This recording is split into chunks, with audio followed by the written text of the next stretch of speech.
Hello everybody, welcome to our channel KFA legal. और जो top 100 की जजमेंट की सीरीज है उसमें हम लोग एक नया जजमेंट लेके आ गए हैं। हो सकता है इसमें दो जजमेंट हम लोग करें। तो पहला जजमेंट जो है उसका नाम है Rakesh Kumar Verma versus HDFC bank, और दूसरा भी इसी से लगा हुआ ही केस है HDFC bank versus Deepti Bhatia. इन दोनों को कंबाइन कर दिया गया था, एक ही जजमेंट डिलीवर किया गया था। देखिए केस क्या था, ये कॉन्ट्रैक्ट लॉ से रिलेटेड है, कॉन्ट्रैक्ट एक्ट से रिलेटेड है, सेक्शन 28 जो कॉन्ट्रैक्ट एक्ट है उससे रिलेटेड है, तो इसलिए करना इंपॉर्टेंट हो जाता है। देखिए दो एम्प्लॉयज थे एचडीएफसी बैंक के, राकेश कुमार वर्मा और दीप्ति भाटिया। इनको टर्मिनेट कर दिया गया था मिसकंडक्ट के ग्राउंड पे, ये हमारा नहीं है।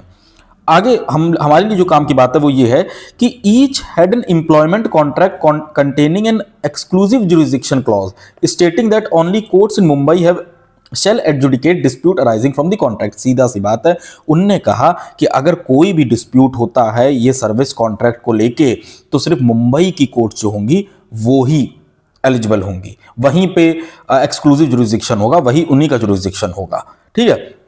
अब बात ये उठी कि बोथ जो दोनों एम्प्लॉयज थे उन्होंने, एक ने पटना में फाइल कर दिया केस जाके, एक ने दिल्ली में कर दिया जाके। सामने वाली पार्टी जो एचडीएफसी थी उसने ऑब्जेक्ट किया, उसने कहा कि देखो कॉन्ट्रैक्ट में लिखा है कि सिर्फ मुंबई की कोर्ट के पास जुरिसडिक्शन हो सकता है। तो यहां पे सेक्शन 28 की बात आ गई। अब सेक्शन 28 आप लोग जानते हैं कि कहता है कि agreement in restraint of legal proceedings are void. वो कहता है कि अगर कोई भी ऐसा एग्रीमेंट होता है जो किसी एक पार्टी को उस एग्रीमेंट के कोर्ट जाने से रोके तो वो वॉइड होता है। एक बार पढ़ लेते हैं।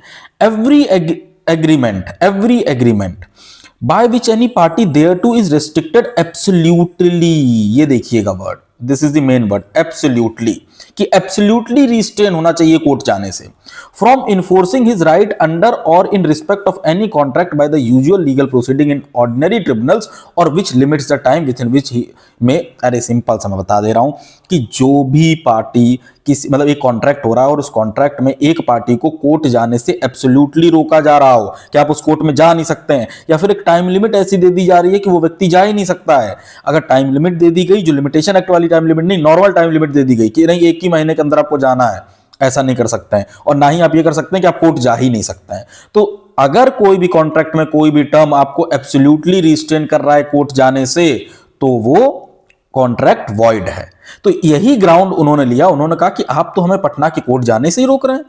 वो दिल्ली में जाके कहा, उसने कहा हम तो कोर्ट जाने से ही रोक रहे हैं, हमको कोर्ट जाने से कैसे रोक सकते हैं? अगर ऐसा कुछ है तो सेक्शन 28 में वो कंडीशन वॉइड है। तो इस पे कोर्ट ने क्या कहा? इस पे कोर्ट ने कहा कि ये वर्ड पढ़िए ना भाई साहब, आपको एब्सोल्यूटली रोका जा रहा है, you are being restricted absolutely, तब वॉइड होगा। यहां पे क्या एब्सोल्यूट रेस्ट्रिक्शन है? यहां पे बस वो जुरिसडिक्शन चुन रहे हैं। तो इस पे कोर्ट ने क्या कहा, इशू क्या फ्रेम हुआ, whether an exclusive jurisdiction clause in an employment contract is valid under section 28 of the Indian contract act. बाकी सब आप पढ़ लीजिएगा। एक और इंपॉर्टेंट था, whether employment contract should be treated differential due to inequal bargaining power. इसको मैं बाद में डील करूंगा। सबसे पहले एक्सक्लूसिव जुरिसडिक्शन की क्लॉज को डील करते हैं कि क्या अगर कहीं पे एक्सक्लूसिव जुरिसडिक्शन है कि नहीं, महाराष्ट्र में है, मुंबई में आपको जाना पड़ेगा, आप दिल्ली पटना नहीं जा सकते, तो क्या वो वॉइड है या वो वैलिड है? इस बात पे एनालिसिस जो आता है, the court clarified section 28 does not invalidate exclusive jurisdiction clause. What is void is absolute restrain on legal remedies not selecting one of multiple competent courts. देखिए कॉम्पिटेंट कोर्ट कैसे सेलेक्ट किया जाता है, वो होता है सेक्शन 20 ऑफ सीपीसी। अगर ऐसा होता है कि मान लो कि 3 जगह था, मुंबई, दिल्ली और पटना, तो ये well with in the rights होता है पार्टीज के भी कॉन्ट्रैक्ट में डालने की जो भी होगा वो मुंबई में होगा या जो भी होगा वो पटना में होगा। अगर आपको इसको और अच्छे से पढ़ना है तो सीपीसी पढ़ना पड़ेगा सेक्शन 20 कि इफ देयर आर 2 और 3 ऑप्शंस अवेलेबल जहां पे जुरिसडिक्शन लाई करता है तो पार्टी अपने कॉन्ट्रैक्ट में डाल सकती है कि बाकी 2 को छोड़ के हम इसमें ही जाएंगे, and it is totally fine. You are not being absolutely restrained from getting into the court, from taking the party to the court. अगर आपके साथ कुछ भी गलत हुआ तो आप कोर्ट जा सकते हैं। Therefore, it is not absolute restraint. It is just एक तरीके का एक दूसरे की कन्वीनियंस के लिए बना लिया है कि ठीक है मुंबई में ही हम लोग करेंगे। तो you are entitled to go to the court. Court जाने से कोई तुम्हें नहीं रोक रहा है, बस किस कोर्ट में जाना है। 4 ऑप्शन थे, उनमें से एक में रेस्ट्रिक्ट कर दिया है। तो this is not violating article section 28 of Indian contract act. इसी के बाद जब ये बात कह दी कोर्ट ने, तो फिर पार्टी ने एक और बात कही। उसने कही साहब हम जब लेने गए थे इनसे नौकरी, ये सोचिए मैनेजर है, ये एचडीएफसी बैंक है, हम एक सिंपल से एम्प्लॉई हैं, ये इतनी बड़ी पोजीशन बैठे थे, हम क्या इनसे ये कहते कि नहीं नहीं ये वाला कॉन्ट्रैक्ट में हम ये वाला क्लॉज जो है ये नहीं करेंगे हम।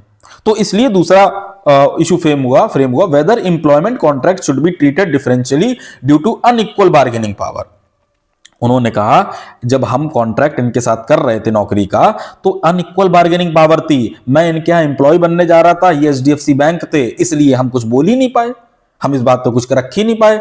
तो आप नॉर्मल कॉन्ट्रैक्ट को सर्विस कॉन्ट्रैक्ट की तरह, सर्विस कॉन्ट्रैक्ट को नॉर्मल कॉन्ट्रैक्ट की तरह ट्रीट नहीं कर सकते हैं।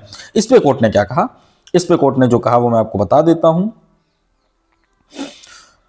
हाँ, the court refused to treat employment contract differently.